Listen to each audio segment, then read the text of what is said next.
Bom dia, pessoal. Pessoal, eu tô com um problema na minha voz. Então, para evitar que eu tenha que ficar sem dar aula, o médico me determinou que eu fale um pouco mais baixo. Então, quanto mais vocês conversarem, menos vocês irão me ouvir.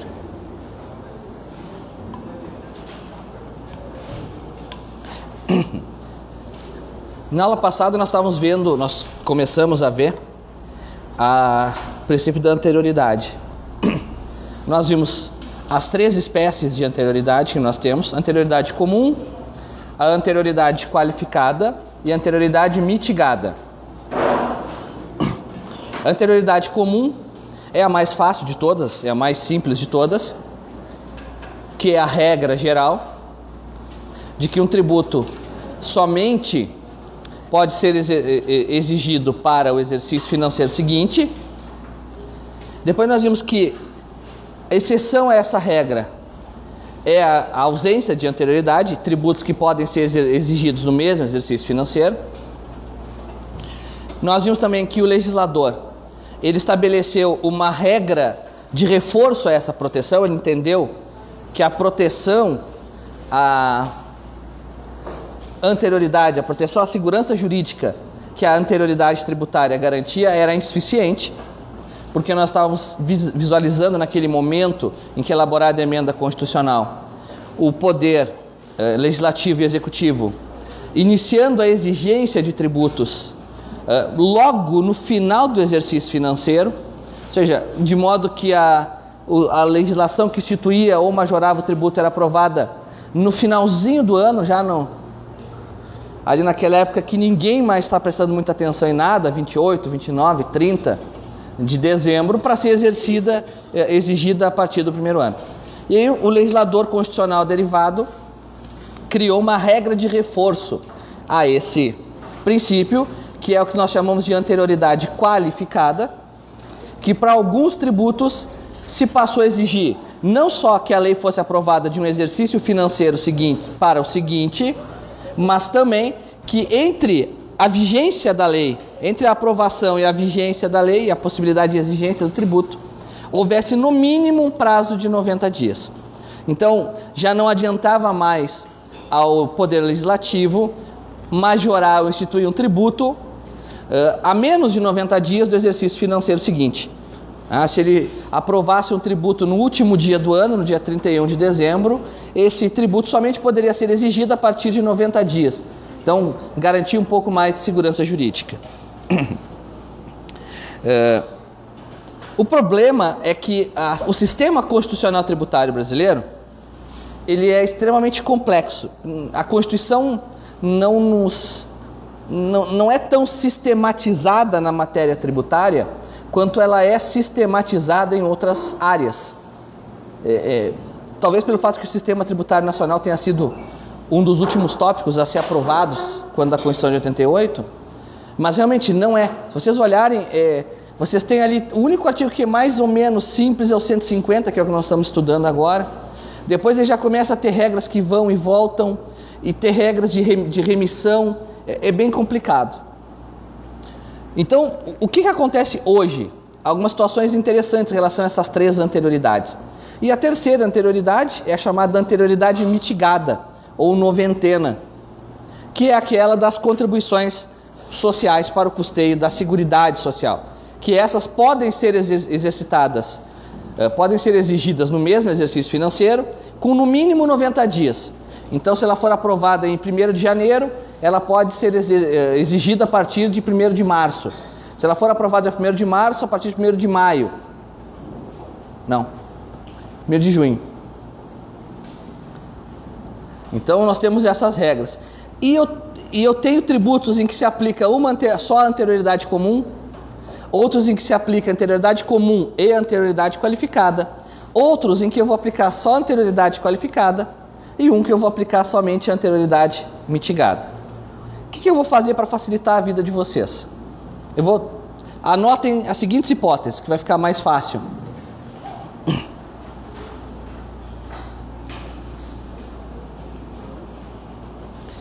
Coloque assim: estão sujeitos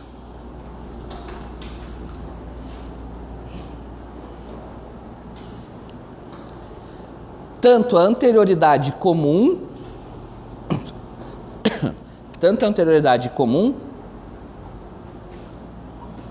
quanto a anterioridade qualificada.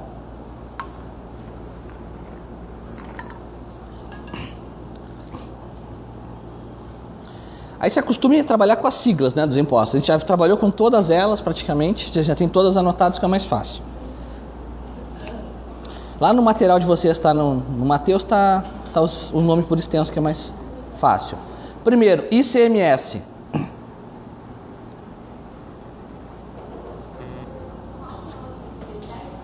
Comum e a qualificada. Essa está sujeita às duas. Comum mais qualificada. Então, para esses tributos, não basta que ele seja exigido no exercício financeiro seguinte. Eu tenho que ter isso mais 90 dias da aprovação da lei. Eu tenho os dois. Primeiro, ICMS. Aí bota entre parênteses. Menos combustível e lubrificante.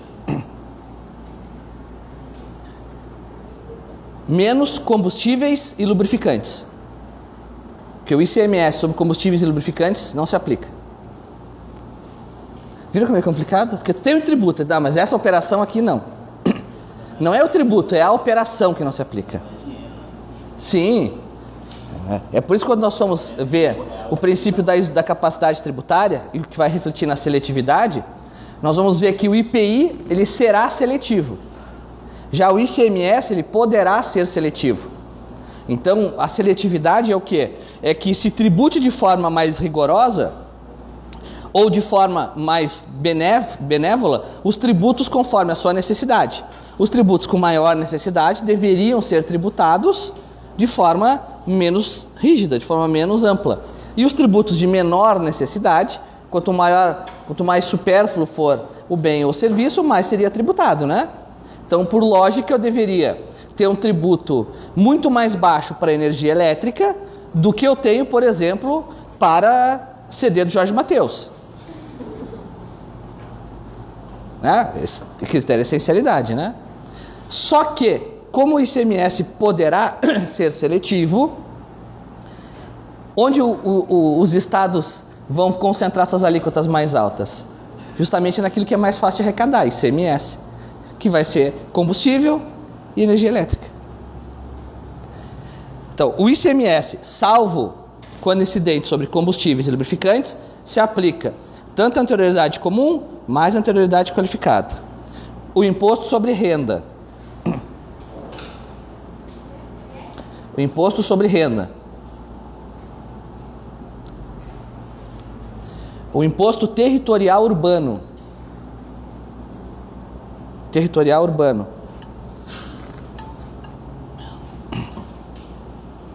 Que é o IPTU, né? Imposto sobre propriedade de veículos automotores. Imposto sobre propriedade de veículos automotores, IPVA. O imposto territorial rural, o ITR.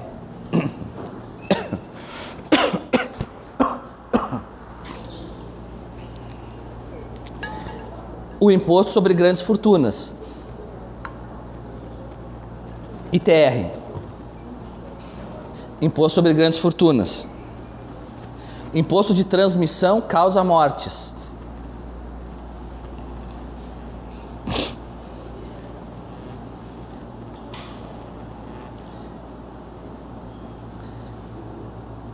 Imposto de transmissão intervivos.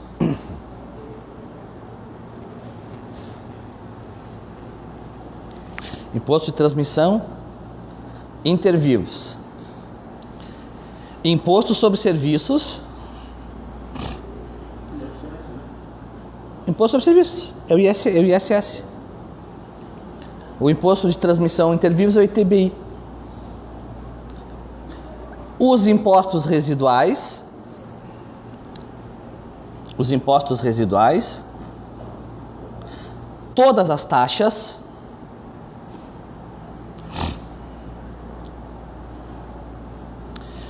Todas as contribuições de melhoria.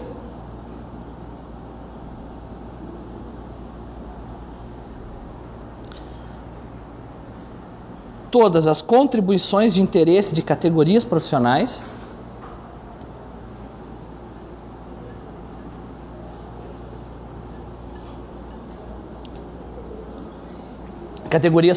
Se quiserem botar um exemplo aí, anuidade do Conselho Federal de Medicina, anuidade do Conselho Federal de Química, da Ordem dos Músicos do Brasil. Sabiam que tem? Tem tipo uma OAB para os músicos. Você faz até prova. Tu vai tocar o bumbo, tu vai fazer uma banca lá e tu vai tocar bumbo. E teve que ir ao Supremo Tribunal Federal uma ação de descumprimento de preceito fundamental para dizer que o sujeito podia exercer a profissão de músico sem ser filiado à Ordem dos Músicos do Brasil. Eu entrei com uma ação quando eu advogava do meu primo, que literalmente tocava bumbo. Eu me tocava bumbo numa banda de pagode. Da família, não, coitado, não tem culpa disso. A gente ajuda a família, independente da família, ser pagodeira, sertaneja, fazer o quê? E ele queria tocar e ele levou uma multa uma vez porque ele estava tocando sem inscrição na Ordem dos Músicos. Aí eu entrei com a ação, foi procedente, tudo. Depois o Supremo até reconheceu a inconstitucionalidade da norma, que exigia filiação obrigatória. Roberto Carlos foi barrado, tentaram barrar o Roberto Carlos de cantar uma vez, porque ele não tinha carteirinha da Ordem dos Músicos do Brasil. Aí o argumento do Supremo é um argumento relativamente simples. O Estado pode controlar e fiscalizar as profissões? Pode. Só que qual o limite desse exercício de controle e fiscalização de profissões? Quando o exercício e o controle da profissão possa implicar em risco para a sociedade. Então, por exemplo, tu vai fiscalizar a profissão de médico, tu não vai querer que qualquer um se diga médico. Já pensou lá, tu tá na mesa de cirurgia, o cara tá pegando o bisturi e tu diz assim: doutor, onde é que o senhor se formou? E ele: não, eu fiz um cursinho online de medicina, mas é livre exercício de qualquer profissão pela Constituição, então... Mas fica tranquilo, o cursinho era um cursinho que eu fiz pelo site da República Dominicana de Medicina, seguro. Ou um engenheiro, vai lá que está construindo a tua casa está sendo meio torta para um lado. Tá, onde é que tu te formou em engenharia? Não me formei em engenharia. Eu assisti uns vídeos, tem um canal no YouTube sobre faça a sua própria casa, tem um youtuber legal que dá dicas legais sobre isso. Tem tutorial, tem um gameplay, sabe? Tem um house play. Agora, então tu tem profissões que tem risco, medicina, engenharia, até educação física. O sujeito vai lá, é metido a treinador, o sujeito não tem a mínima noção de fisiologia humana. Agora, músico, que risco coloca a sociedade um sujeito que canta mal?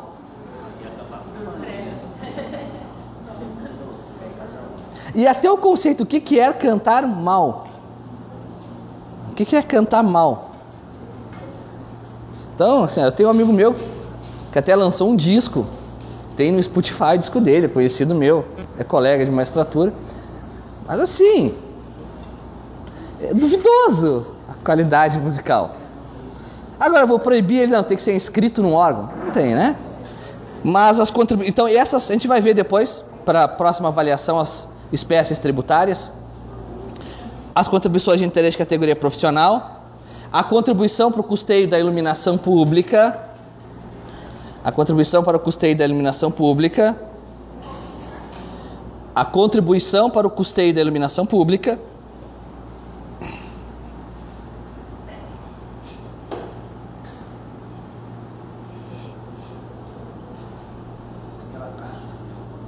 isso, não é taxa, né? Ela é uma espécie tributária específica. Contribuição para o custeio, ela é uma contribuição especial.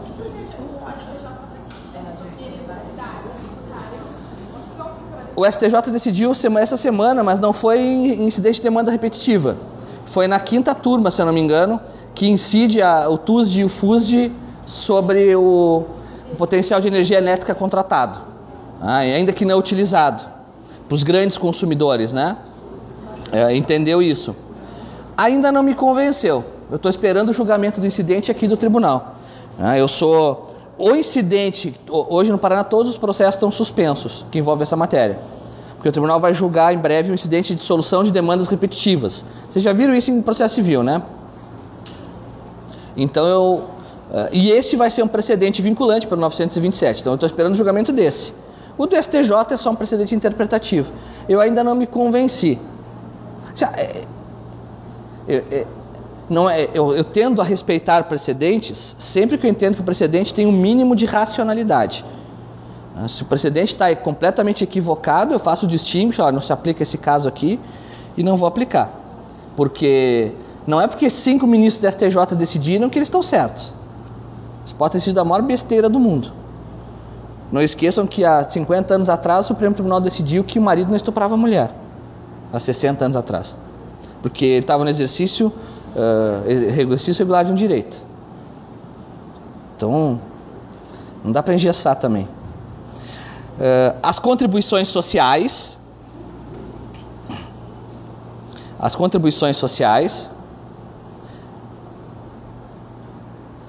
Aí bota entre parênteses. Menos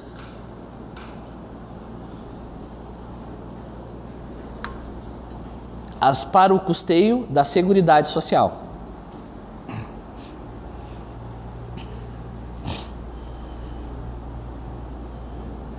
Menos, salvo, as para o custeio da Seguridade Social. As contribuições de intervenção no domínio econômico. As contribuições de intervenção no domínio econômico.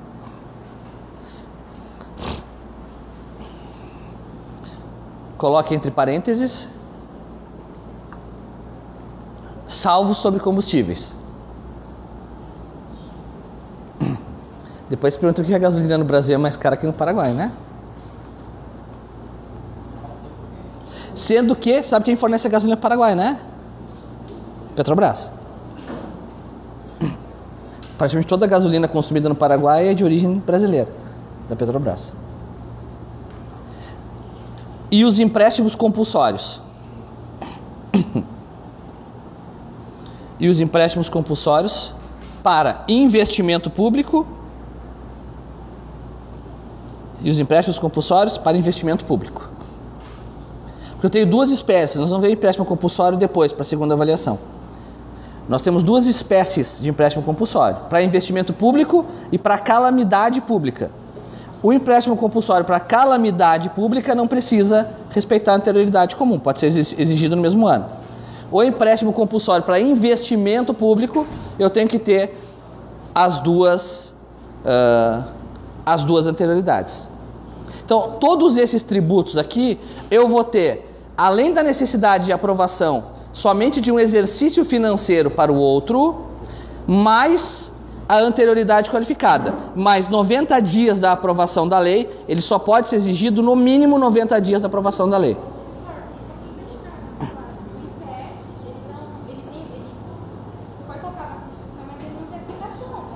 Sim, não. O imposto de grandes fortunas ele não tem. Mas porque nunca quiseram aprovar a lei. Até por um fator simples. A França aprovou a lei há uns anos atrás e voltou atrás depois. Ponto. Tu tem é um imposto que vai valer só para exercício financeiro seguinte. Tu mora no Brasil, tu tem 50 bilhões de reais depositados no banco. Aí vem o governo e diz, olha, a partir do ano que vem tu vai pagar 10% sobre teus 50 bilhões de reais. É dinheiro que tu vai fazer? Vai pegar esse dinheiro? Tá bom, obrigado, governo brasileiro. Paraguai, quanto é que tu vai me cobrar de imposto para manter meu dinheiro no Paraguai? Nada? Então tá aqui, ó, meu dinheiro tá no Paraguai. Até porque é meio complicado num país que considera a classe média quem ganha entre 279 e 1.079 reais, tu querer definir grande fortuna, né?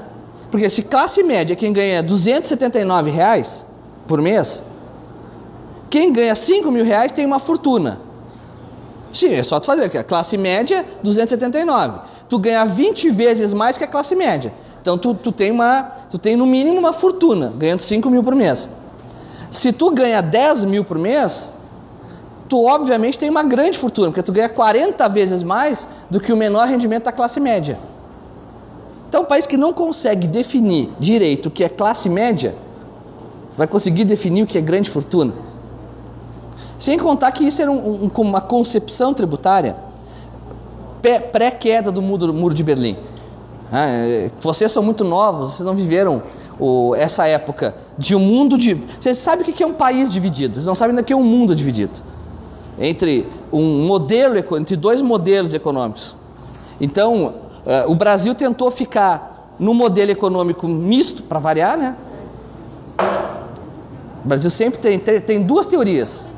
Aí qual teoria o Brasil adota? A teoria mista ou a teoria eclética? Do ponto de vista jurídico, o Brasil é o grande PSDB do mundo, assim, sempre em cima do muro. Eu não sou nem isso nem aquilo, eu sou a mista, sou a eclética.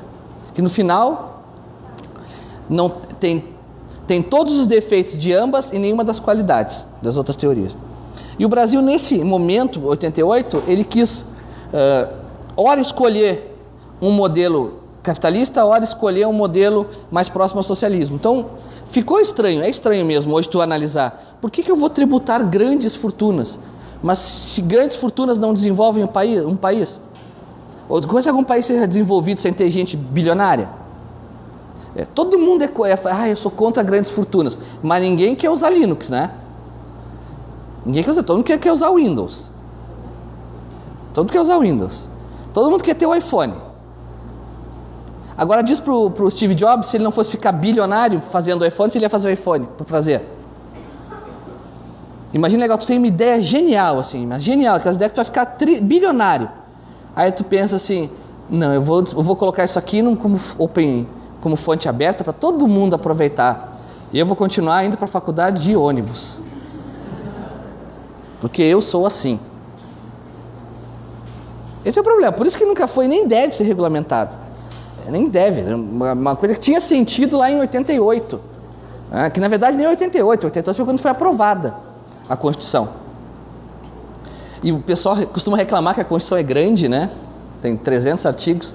O anteprojeto da Comissão de Juristas do Afonso Arinos, o anteprojeto tinha 650 artigos. Fora disposições constitucionais transitórias. A nossa não ficou muito longe, a nossa tem 260 nas disposições constitucionais gerais e mais 100 nas transitórias.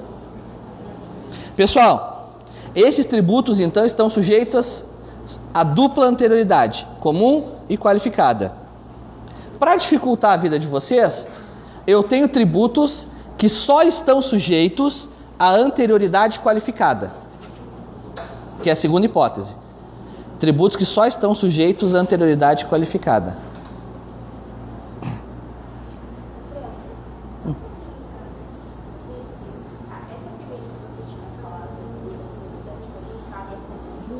Seria então, do exercício financeiro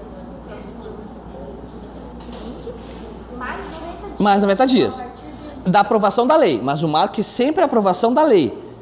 Os 90 dias é da aprovação da lei. Se a lei é aprovada em outubro, tu vai contar novembro, dezembro, janeiro. Se foi aprovada 31 de outubro, tu vai contar 90 dias de 31 de outubro. Ele somente pode ser exigido a partir lá de 2, 3 de fevereiro. Agora, se ela for aprovada em março, tu vai contar os 90 dias e vai exigir para o exercício financeiro seguinte. Tu entendeu? É sempre o seguinte, o que pode ser normalmente, entendeu? Não é 90 dias a partir do novo exercício financeiro, é 90 dias da aprovação da lei. É que se a lei for aprovada a menos de 90 dias do fim do exercício, vai ganhar um pouquinho mais.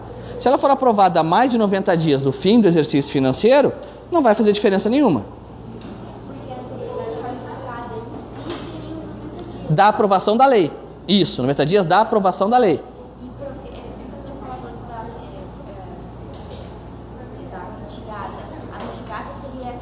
Não, a mitigada só se aplica às contribuições sociais para o custeio da Seguridade Social, que é mínimo 90 dias, mas pode ser no mesmo exercício.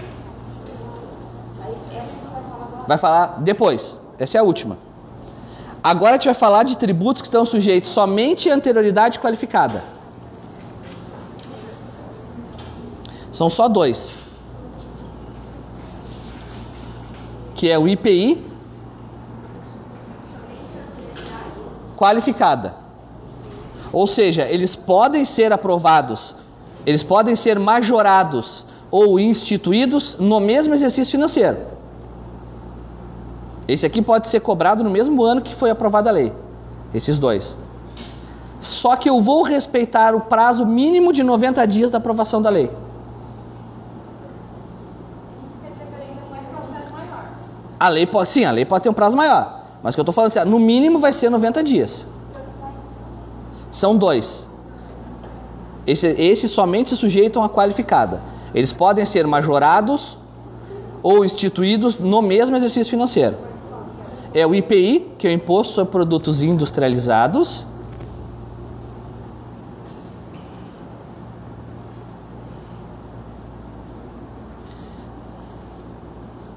E a contribuição de intervenção no domínio econômico. E a contribuição de intervenção no domínio econômico.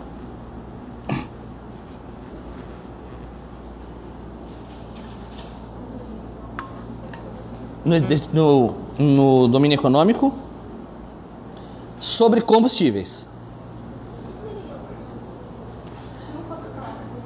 Vocês nunca ouviram falar? Vocês não pegam a nota fiscal do posto de combustível. Mas concorre ao sorteio. Concorre ao sorteio. Cada 10 reais é um cupom. Eu já ganhei 20 reais. Mas o cara ganhou 150 mil aqui de Foz. Eu coloco tudo. Descontei 75 reais depois. Como é que é? Qual que é essa promoção? Eu ano passado entre sorteio e acúmulo, eu tirei quase 300 reais. Ainda perdi dinheiro, porque eu deixei na conta ali e decaiu. Pessoal, esses dois, a CID ela é um tributo que incide específico, é uma contribuição de intervenção no domínio econômico. A gente vai ver essa modalidade tributária. É uma modalidade tributária que o Estado usa para incentivar determinado setor da economia, ou para fomentar, ou para capitalizar, trazer recursos para esse setor. No caso, a CID Combustíveis é uma contribuição que incide sobre a produção de combustíveis. É CID. Eu posso ter várias outras contribuições de intervenção no domínio econômico, como por exemplo o adicional de renovação da frota da Marinha Mercante. Cada vez que alguém usa um porto brasileiro, ele paga um valor, uma contribuição, e essa contribuição é para custear a manutenção e renovação da frota da Marinha Mercante do Brasil, que não existe mais, porque foi privatizada. Mas o tributo continua. E para onde vai esse tributo? Vai para os cofres da União. Legal, né?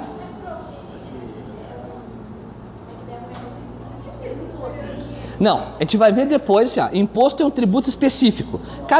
Sempre que eu falo, eu tenho 5 espécies tributárias: imposto, taxa, contribuição de melhoria, contribuições especiais e empréstimo compulsório.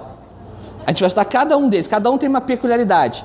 E cada um tem, por exemplo, os impostos têm a peculiaridade de não terem receita vinculada.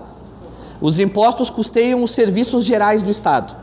Quais são os serviços gerais? Saúde, educação, segurança pública, poder judiciário, forças armadas, diplomacia. Isso é custeado pelo dinheiro dos impostos. O que o Estado precisa fazer para ti especificamente em relação aos impostos? Nada. O Estado te cobra impostos porque ele pode cobrar impostos, ato de império. Depois eu tenho as taxas. As taxas vão ser uma atividade do Estado em relação à tua pessoa. Então, quando tu vai na prefeitura e paga para tirar um xerox, você está pagando uma taxa, porque a prefeitura está te prestando um serviço de extração de cópias. Por isso que, por exemplo, eu não posso ter uma taxa que não esteja vinculada a uma atividade específica do Estado em relação a ti.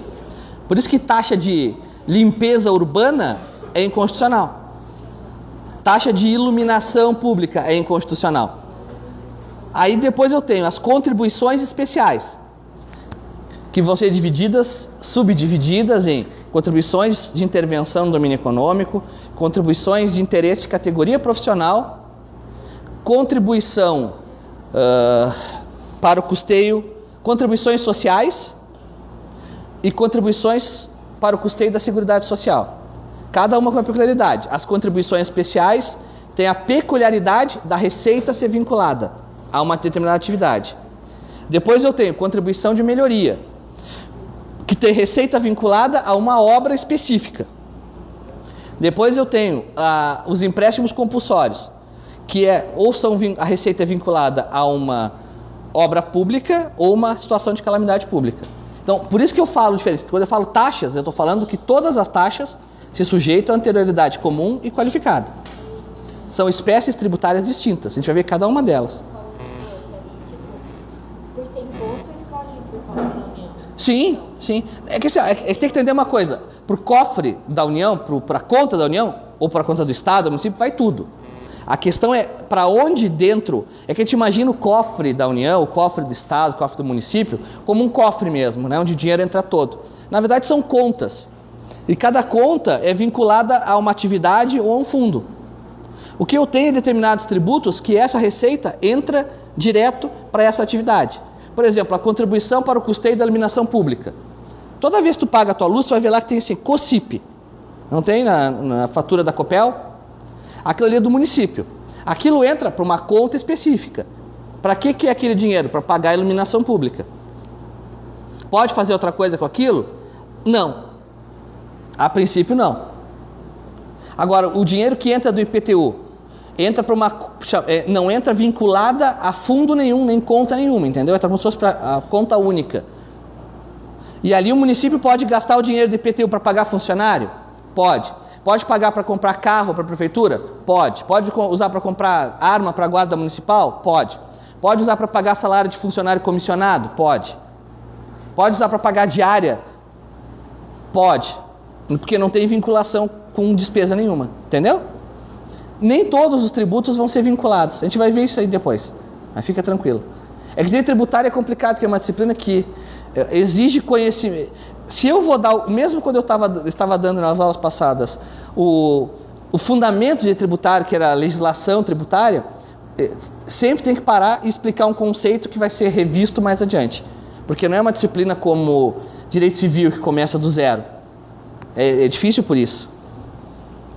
Então, esses dois tributos, o IPI e a CID combustíveis, estão sujeitos somente à anterioridade qualificada. Então, o presidente da República pode aumentar o IPI dentro do mesmo exercício financeiro? Pode. O que ele tem que respeitar? Prazo de 90 dias da aprovação da lei para que possa exigir essa majoração ou esse novo tributo.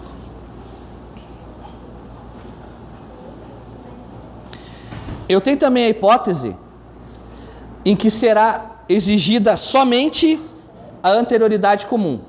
Então coloquem assim, estão sujeitos somente à anterioridade comum.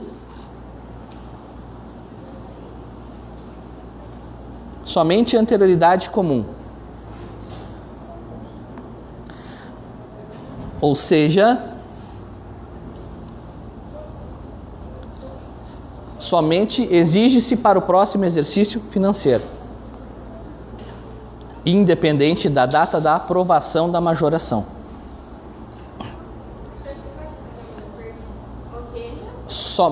Ou seja, eu também me perdi. Volta aí, meu, que estava antes aí. Somente a Isso. Independente da anterioridade qualificada. Isso quer dizer que nessa hipótese pode ser majorado o tributo no dia 31 de dezembro e exigido a partir de 1º de janeiro. Tecnicamente, aqui eu não tenho uma majoração, porque as duas hipóteses que eu vou admitir isso, eu não estou tecnicamente majorando o tributo. Eu só estou revisando ele do ponto de vista inflacionário. Então as duas hipóteses são correção da base de cálculo, a hipótese é uma só, correção da base de cálculo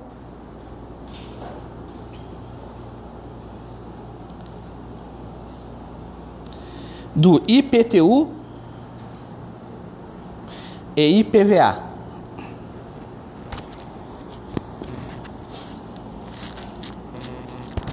IPTU e IPVA.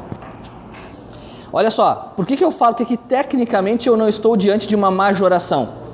Porque eu só estou falando em correção, atualização monetária. O que eu vou fazer é pegar a base de cálculo desse tributo e corrigir, aplicar a inflação. Eu não aumentei o tributo propriamente. Então o que o município pode fazer? No dia 31 de dezembro, o prefeito publica um decreto. Está atualizado o cadastro imobiliário do município em 4%, usando como índice o IGPM. Tem até uma súmula do STJ, coloquem aí, súmula 160 do STJ.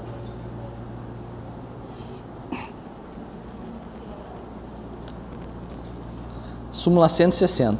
Essa súmula vai dizer que não só pode ser majorada, pode ser corrigida a base de cálculo do IPTU e do IPVA até o dia 31, como vai dizer que pode ser por decreto, não precisa ser por lei.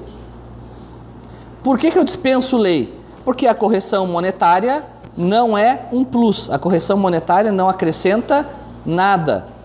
A correção monetária é um minus. Se quiserem anotar, anotem, vocês vão usar isso sempre na vida de vocês. A correção monetária não é um plus, é um minus.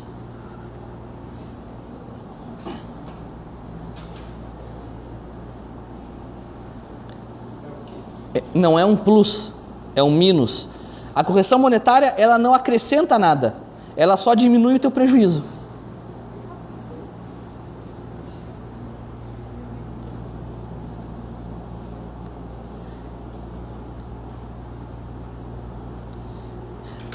Ainda, vocês que são mais novos, vocês não sabem o que é hiperinflação. A inflação mais alta que vocês devem ter visto foi ano passado, foi em 2015 ou 2016, foi 10%. Vocês não têm noção do que é uma inflação de 85% ao mês. De tu comprar passagem de ônibus, numa semana, num mês tu pagou a passagem para ir para o colégio. Isso eu era criança, eu tinha 10, 12 anos na época da hiperinflação. Tu comprava passagem escolar, obviamente para a escola, pagava, sei lá, R$1 em 1º de janeiro. Aí tu voltava dia 1º de fevereiro para comprar mais passagem, custava R$12. Tu voltava no final de março para comprar, custava 40. Tu voltava no final de maio, já tinha mudado a moeda, custava 4. Porque o Brasil tinha mania de mudar a moeda. Então, quando eu nasci, a moeda era o cruzeiro. Depois a moeda passou a ser o cruzado. Aí depois o cruzado não deu certo, veio o cruzado novo. Aí do cruzado novo não deu certo, voltou o cruzeiro. Aí o cruzeiro não deu certo de novo, virou cruzeiro real. Aí o cruzeiro real virou a URV e a URV virou o real. E o real está há 20 e poucos anos aí funcionando. Mas o Brasil, a gente acha engraçado, no Paraguai uma coisa custa 15 mil guaranis. Legal. No Brasil eu já cheguei a ter moeda de 1 milhão de cruzeiros. Moeda não, nota. Não é verdade? Teve época que tu carimbava o dinheiro. Tu tinha que ir no banco carimbar o dinheiro, valia tão pouco que não valia a pena o governo trocar o dinheiro. Só carimbava. 1.000 cruzeiros agora vale 1 cruzeiro. O Brasil tirava 0 de moeda, que chegava, a inflação era tão grande, imagina, uma inflação de 80%, 90% ao mês, era 900% ao ano. Então, R$1, 1 cruzeiro, depois de um ano, valia o equivalente a 1 centavo. Porque 1000%, ele perdeu 1000% do valor, valia 1 centavo. Aí tu tinha que ir lá e botava, tu passava a produzir moeda não moeda física, né? Moeda de moeda corrente. Tu passava a imprimir moeda. 1 cruzeiro já não comprava mais nada. Então tu já tinha que ter moeda de 1000 cruzeiros para comprar o que tu comprava com 1 cruzeiro no começo do ano. Aí o governo chegava e dizia, cortava 3 zeros. Aí tu ia lá e carimbava. 1000 cruzeiros passa a valer 1 cruzeiro. Tanto é que até hoje, um dos grandes volumes de processos na justiça brasileira são processos discutindo correção monetária. Correção monetária na poupança, correção monetária no fundo de garantia. Porque não bastasse ter a hiperinflação, nós tivemos épocas no governo brasileiro que são interessantes. Teve um plano, que é o plano Bresser, que é 89. O governo chegou em final de fevereiro, 25, 26 de fevereiro, e lançou o Plano Bresser. E o Plano Bresser disse, olha, a partir de agora a moeda é o cruzado novo. E no cruzado novo não tem inflação. Era assim, a lei dizia, não tem inflação no cruzado novo. Só que o seguinte, eles aprovavam a lei no dia 28, 25 de fevereiro e esqueciam que do dia 1º de fevereiro até o dia 25 tinha tido uma inflação de 40%. E eles, a partir de agora não tem mais inflação. Então o teu salário, que lá no começo valia 100, no começo do mês, agora no dia 24 ele valia 60. E o governo dizia que esses 60 valiam 100. Só que tu ia no supermercado comprar uma lata de óleo que custava 10, agora ela custava 16. E aí o que as pessoas faziam? As pessoas entravam na justiça para dizer, eu quero a diferença entre a inflação real e a inflação que o governo mediu. E para isso nós estamos há 25 anos discutindo isso no Brasil. 27 vai fazer. Mas o Brasil vai dar certo um dia. Tem também discussão, acho que do real em vigor. Não, do real foi a mesma coisa, da URV. Exatamente, esses dias ficaram. Sim. Estava sendo aprovada essas correções monetárias? Não, está parado no... Agora o judiciário entendeu que tinha que pagar. Só que agora está no Supremo, já há 10 anos para julgar isso. Estava parado no Supremo porque tinha impedimento de ministros. Porque todo mundo entrou, que tinha de poupança naquela época, entrou na justiça. Então a ministra estava 5 ministros sem impedimento e 6 ministros impedidos para julgar. Agora parece que a ministra Carmen Lúcia era o pai dela que tinha uma ação contra a Caixa Federal, uma coisa assim, e o pai dela desistiu da ação antes de morrer. E aí ela disse que não estava mais impedida. Então parece que talvez nos próximos 10 anos o Supremo julgue isso.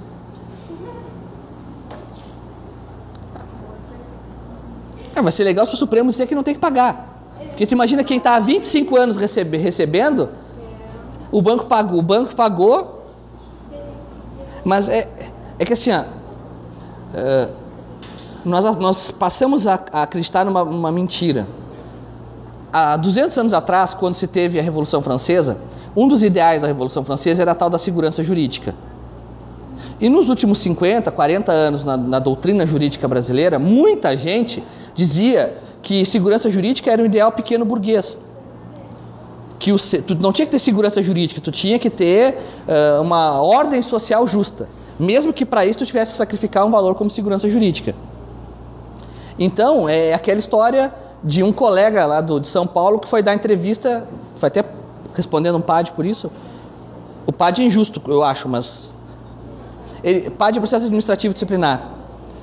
E ele foi dizer que não, que ele dava sentença de dano moral de 20 mil porque ele achava que tinha que distribuir riqueza.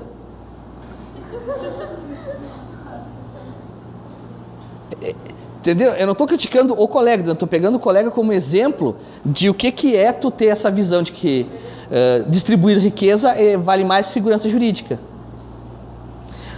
E aí só que quando começa a fazer comparações com os países, tu começa a ver que quanto mais segurança jurídica um país tem, mais riqueza ele tem.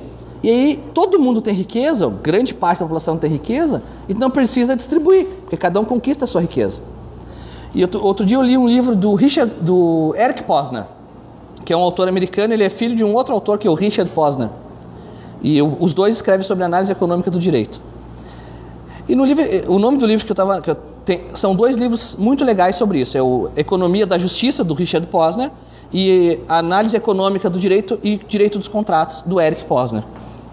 E eu li o livro do Eric Posner e tem um momento que ele está falando sobre direito dos contratos, o direito nos Estados Unidos e tal, e citando o precedente, sei lá, não me lembro exatamente, assim, citando o precedente da corte colonial da colônia de Connecticut em 1692.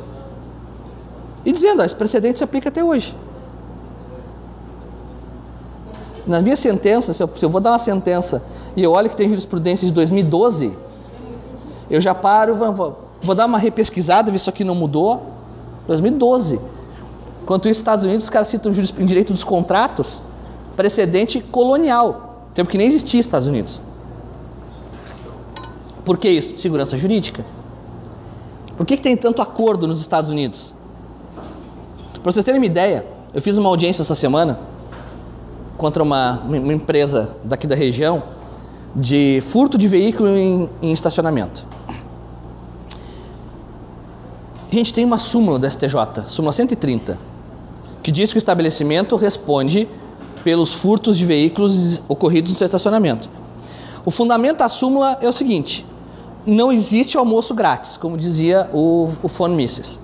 Se o estabelecimento está te dando estacionamento, ou ele está te cobrando o estacionamento indiretamente no preço das mercadorias, ou ele está lucrando pelo fato de que os outros estabelecimentos não têm estacionamento e tu vai escolher por segurança botar o teu carro onde tem estacionamento fechado. Então, ou ele ganha no preço, ou ele ganha no aumento da clientela. Então, ele está internalizando o lucro. E ele não pode, por via de consequência, isso não é distribuição de renda, isso é uma análise econômica. Se ele internalizou o lucro, ele não pode, por óbvio, externalizar o prejuízo. Não tem essa escolha. Então, é o que a súmula diz. Bom, nos Estados Unidos, quando o advogado chamasse a empresa para negociação pré-processual, a empresa ia dizer: caramba, tem uma súmula do Tribunal Superior dizendo que eu tenho que pagar. Quanto é que é o valor do carro? 38 mil? Então aqui, vou te fazer o seguinte: eu pago 20. Cara, não, mas 20 eu não quero. Quer dizer, não, eu pago 20. Porque tu vai ter que gastar, tu corre o risco do processo demorar 10 anos, pago 20. Cara, não, 20 eu não quero, eu aceito 35. Aí o cara, 30, tipo trato feito. 30 eu pago agora com um cheque, tá aqui o cheque de 30 mil. Não quero voltar com esse cheque, então 30 mil eu aceito. Por quê? Porque a empresa sabe que se chegar na justiça, ela vai pagar os 38 mil. E o juiz vai dar um esporro nela. Por que ela levou aquilo para a justiça se tem uma porcaria de um precedente dizendo que não é para levar? Vocês nunca viram filme americano? Não acontece isso? Do juiz olhar para você: tu trouxe isso aqui para cá contrariando um precedente? Então vou te tocar uma multa. E se o advogado reclama, vai sair preso da audiência. Segurança jurídica é o que importa. Mas no Brasil não funciona assim. A empresa não faz acordo na primeira audiência. Aí abre a audiência, digo: doutores, tem proposta de conciliação? O juízo propõe 30 mil reais para pagar de uma vez só, cada parte arca com seus honorários, não tem dano moral.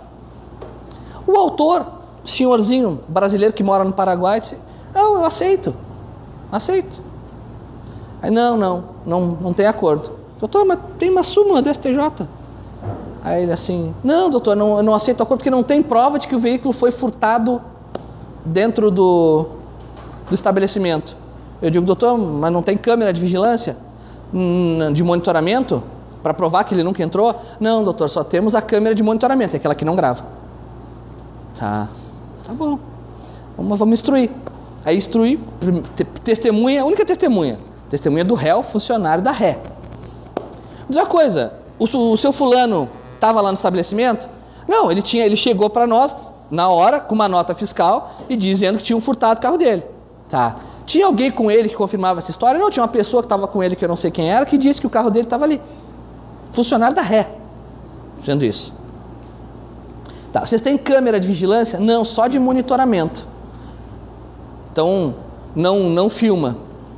Tá bom. Tem mais uma prova? Não. Doutora, 35 mil, doutor.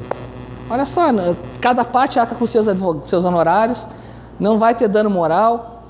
Aí, não, doutor, não tem proposta, porque o argumento era, o carro dele era paraguaio. Doutor, é irrelevante, ele comprovou o documento paraguaio. O carro dele podia ser russo. Está no Brasil legalmente, ele comprovou o dano. Tá bom. Doutor, as alegações finais remissivas? Não, doutor, eu quero prazo. Não, doutor, eu vou dar sentença. Pode fazer alegação final, oral. Não, então eu quero remissivo. Tá bom. Fui lá, dei a sentença. Mandei indenizar os 38 mil, que era o que o cara queria, mais 15 mil de danos morais, mais 15% de honorários sobre o valor da condenação. Juros de mora da data do fato, que foi em 2015. Então, são mais 2015, 2017, 24% de juros de mora, correção monetária da data do fato, mais 10% de inflação, mais 10% de inflação, 14% de inflação no período, né? São mais 40% em cima do valor da condenação. Então, o sujeito que poderia ter feito... qual foi o fundamento da sentença? Súmula 130. Previsibilidade, estava lá a súmula. Não é uma súmula nova, é uma súmula de 20 anos do STJ. Uma súmula de 20 anos. Estava lá a súmula. O sujeito sabia a súmula. Agora ele perguntou por quê? Por que o advogado, os advogados da ré optaram por isso? Porque eles são burros? Não, burro o cara não é. Senão não advogava para uma empresa grande dessas. Porque eles são mal intencionados? Não, mal intencionado ele também não é. Porque ele conta com a insegurança jurídica. Ele conta com a chance de chegar no STJ e o STJ do nada, porque os ministros que naquele momento compõem a turma que for julgar o recurso não concordam com a súmula, afastar a súmula.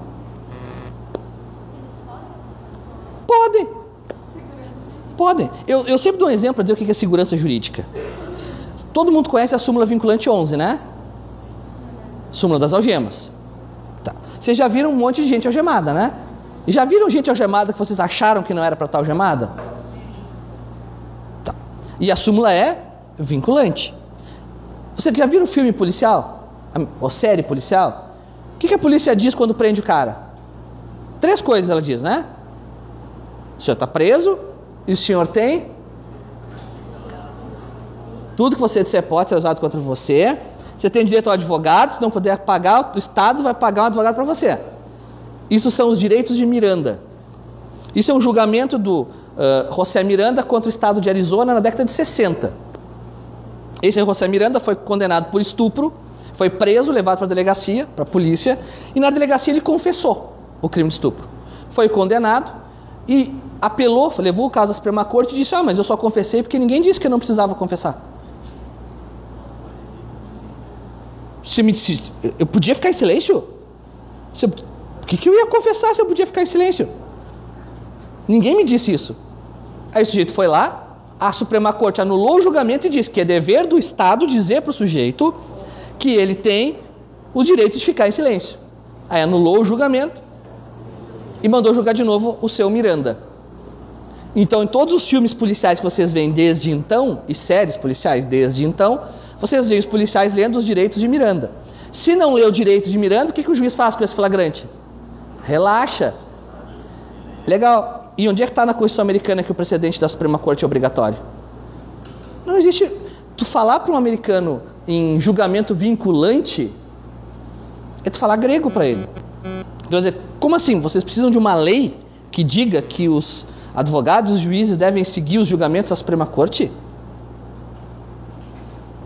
E o sistema de precedentes que vocês querem implantar no CPC é um sistema que demanda que os tribunais saibam fazer precedente. Porque como é que se invoca precedente dos Estados Unidos?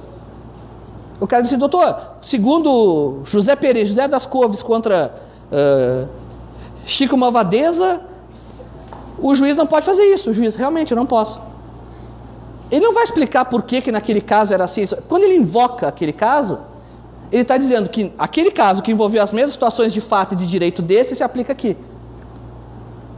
Agora aqui no Brasil o cara faz um precedente com 220 páginas e quer que eu ache a ratio decidente, que é 3 linhas. E aí acha que alguém vai usar o sistema de precedentes racionais nesse país. Então, precedente é legal, mas tem que ter a cultura da segurança jurídica. É isso que nós não temos. E quando a gente vê daqui a pouco, na volta do intervalo, o princípio da segurança jurídica, eu vou dar um exemplo do Paraná, de falta de segurança jurídica. Que horas são? Tá. Para a gente ir para o intervalo, para nós irmos para o intervalo. A quarta hipótese são tributos que não estão sujeitos a nenhuma anterioridade. Não estão sujeitos a nenhuma anterioridade.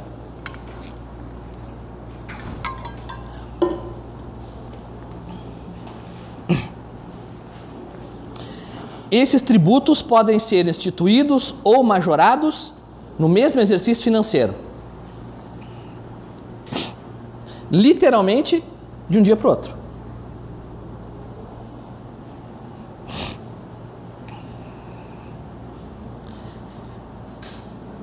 Para facilitar, lembrem que esses impostos aqui, esses tributos aqui, que não estão sujeitos a nenhuma anterioridade, eles geralmente estão ligados à intervenção na atividade econômica do Estado. O Estado atuar na economia. Todos eles, de uma forma ou de outra, têm uma ligação direta com a atuação do Estado como agente regulador da economia.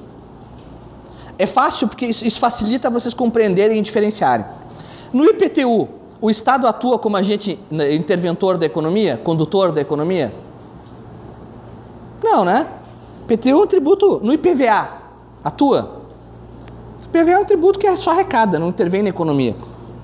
Tu nunca vai ter um Estado que diga, eu vou criar um IPTU de 40% para obrigar as pessoas a construírem, ainda que a lei permita. Mas, para facilitar. Primeiro imposto. Primeiro tributo, desculpe. Empréstimo compulsório.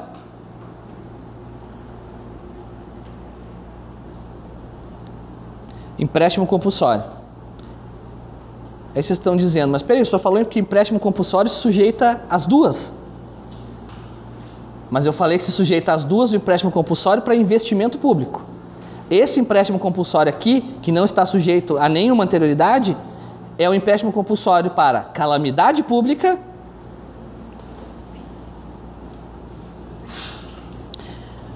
ou guerra externa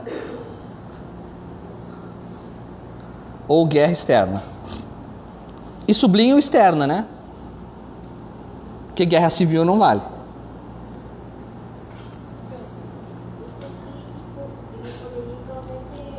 No mesmo exercício. Não, mas ele pode ser exigido no mesmo exercício, tem que ser por lei, mas no mesmo exercício. Porque o empréstimo compulsório é sempre por lei complementar. Então, se o Brasil for entrar em guerra com o Peru, que o Peru não faz fronteira com o Brasil, com a Bolívia, o Brasil, pensem bem, a Bolívia uns anos atrás tomou uma refinaria de petróleo do Brasil. Por menos que isso, por um navio, começou a Guerra do Paraguai. Se o Brasil entra em guerra com a Bolívia, e olha só, a Constituição diz que não precisa ser guerra declarada, basta a iminência da guerra. Mas tem que ser guerra externa. Ou calamidade pública. Nesses dois casos, o Estado pode instituir empréstimo compulsório e exigir no mesmo exercício financeiro. Segundo tributo, imposto de importação. Calamidade pública. Calamidade pública seria, imagina um exemplo, uma epidemia de um vírus que está atingindo interno. Calamidade pública é interno também. O vírus está transformando as pessoas em zumbis. Chegando o apocalipse zumbi, tu faz... Gente, nos Estados Unidos está chegando o apocalipse zumbi, o que o sujeito vai pensar em fazer? Vamos colocar as Forças Armadas na rua para proteger as pessoas. No Brasil vai se instituir um empréstimo compulsório. Se exigir o empréstimo compulsório para custear o serviço de combate aos zumbis. Aí vai se criar uma autarquia, ou melhor ainda, uma estatal, Zumbibras, com um conselho de administração formado por 15 membros, cada um ganhando R$25 mil por mês, para se reunir uma vez por mês, ou a cada 6 meses, para estabelecer políticas públicas de combate aos zumbis, mas de forma inclusiva. Porque tu não pode sair matando zumbi, porque você tem que primeiro tentar incluir o zumbi na sociedade, ter um espaço para o zumbi na sala de aula com vocês, e se o zumbi tentar comer alguém e vocês não deixarem, seus fascistas.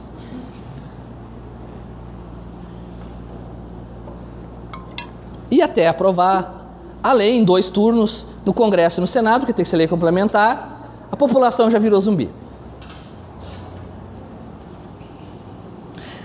Empréstimo de importação e empréstimo de exportação. São tributos diretos à atividade econômica. Esse é o mais claro, né? Agora, com essa história da carne, isso fica bem claro. Vários países estão bloqueando por medidas fitossanitárias a entrada da carne brasileira. Isso prejudica a economia. Como é que o Brasil pode pressionar um país a retirar essas medidas fitossanitárias? Está atuando diretamente na economia brasileira. Tu vai dizer, China, tu parou de importar carne brasileira? Legal. Tu exporta bastante boneca para cá, né? Então tá bom, o imposto de importação de boneca passou de 100% para 300%. Pronto. É assim que funciona, está intervindo diretamente na economia. Ou houve uma falta, agora parece que um desses frigoríficos fechou 32 dos frigoríficos. Pode ter um aumento do preço da carne. O que o Brasil faz? Reduz o imposto de importação de um outro país para que entre carne importada. Então, entenderam bem essa lógica da intervenção, da atuação na economia?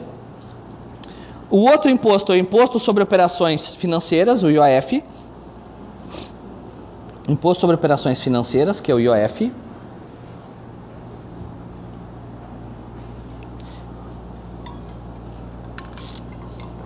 E que ainda não tivemos, mas nas mesmas hipóteses do empréstimo compulsório, eu posso ter o imposto extraordinário.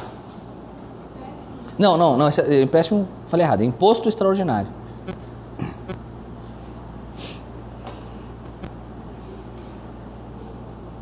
Que é o imposto devido em caso de guerra externa ou de calamidade pública. A União pode instituir impostos extraordinários. E por fim, o ICMS. Lembram lá no primeiro que eu comecei que o ICMS sujeitava as duas, né? A comum e a qualificada. E eu coloque entre parênteses, menos o quê? Então, qual é o ICMS que não se sujeita a anterioridade nenhuma? ICMS em relação às operações com combustíveis e lubrificantes.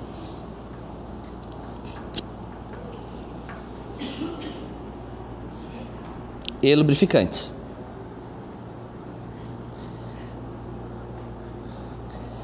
E por fim, para vocês irem para o intervalo,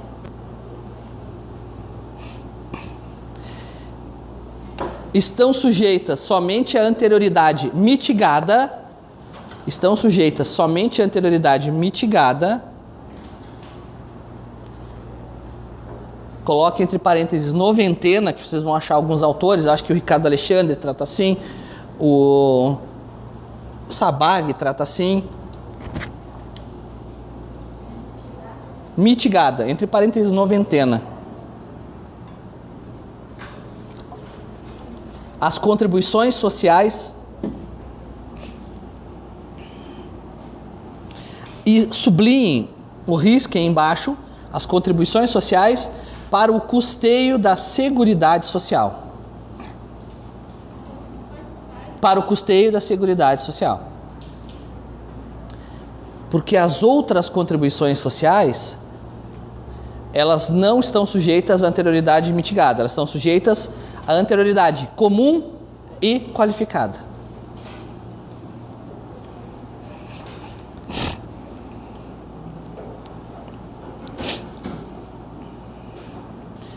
Eu só quero que vocês lembrem uma coisa que é sempre importante e costuma ser muito cobrado em prova, não só minha, mas concursos, exame da ordem, tudo, é a situação do IPI. É a situação do IPI.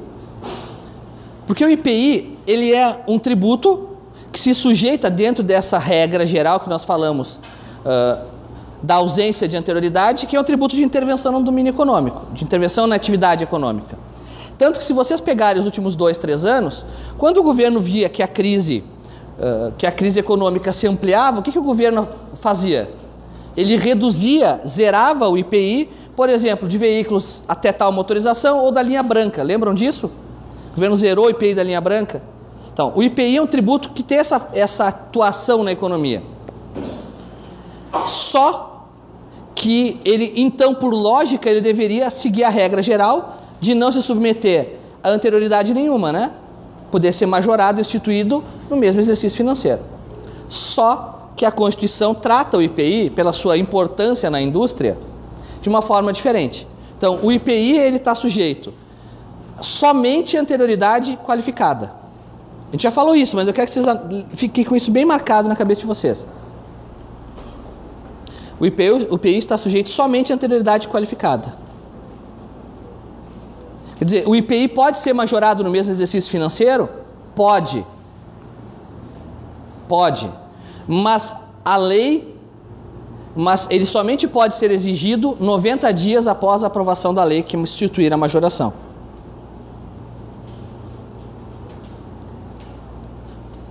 Por que eu repito isso? Porque quando tu trata uma regra geral, a regra geral geralmente tem uma exceção.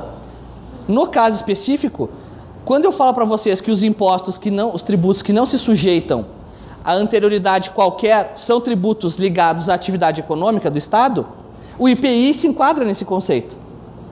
O IPI se enquadra. E aí vocês vão estar em casa estudando, espero, e vão ter curiosidade, vão procurar uma notícia.